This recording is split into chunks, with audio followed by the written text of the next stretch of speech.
college tennis, how to coach South Americans. In my 25 years of college coaching, I figured it out. I didn't figure it out in the first couple of years, but coaching South American players is, they taught me a lot. They changed me. The first thing that happens in the recruiting process, so in South America, I had some players from Brazil, Venezuela, Peru, all South America, south of America. So all of them very common. Is a very thing that I needed to adjust to. One, I used to use like this Franklin Day Planner, and when I was recruiting, I even went to some of these countries. Well, Brazil I went there a couple of times. But when I'd recruit, I would I would talk like a Franklin Day Planner. Hey, how about we meet for lunch from 12 until 1? South America, that doesn't work at all, okay?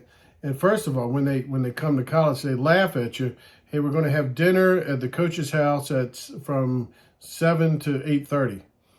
Because South Americans, it's about, to say that you're going to begin a meal at some time and then you're going to end it exactly at another time, it's insulting to the human race in South America, the culture, and the friendship.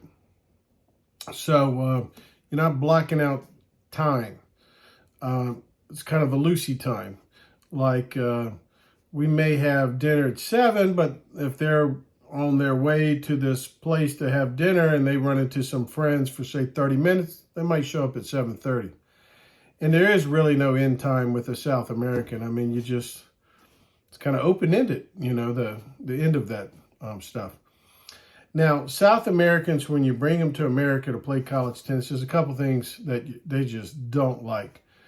Cold weather, that's like kryptonite. I mean, cold weather, kryptonite. Now, cold weather, 8 o'clock in the morning on a indoor hard court that's fast, that's like triple kryptonite. Just doesn't work. So that's not good.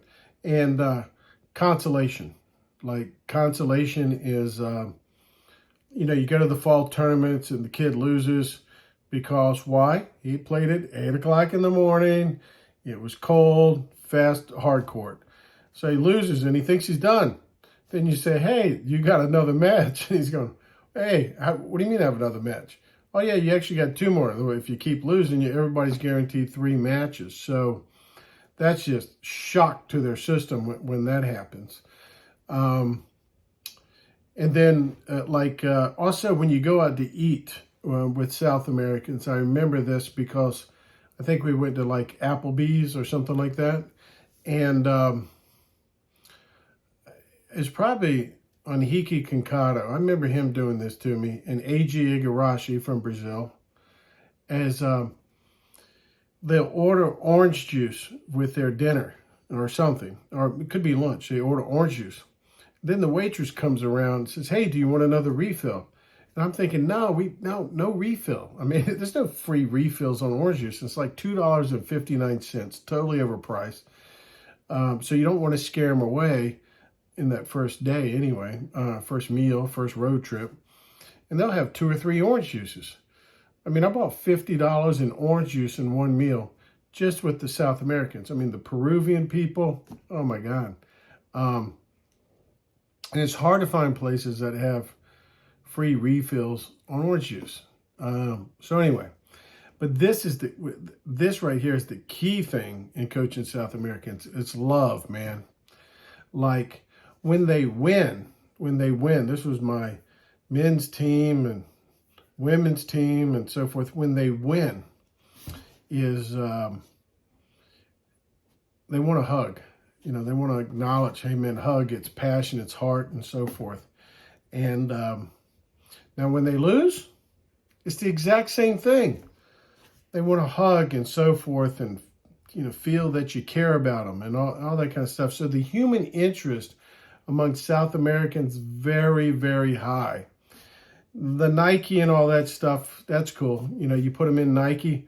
But what they taught me is that, hey, you need to really care about us as a human. And that did change me. I mean, I'm a guy that didn't have any empathy, and some empathy grew from these South Americans. So that was a pretty cool experience. I didn't get it right away. I think I maybe, scarred some people from life in the beginning, but I'm sure they're getting past it. But for the South Americans who stuck with me, I learned, and I didn't schedule any matches in the early mornings. I learned that you play your best tennis when it's warm, after 1 o'clock, nice slower court, and a lot of love. That's how you win with South Americans. A lot of love.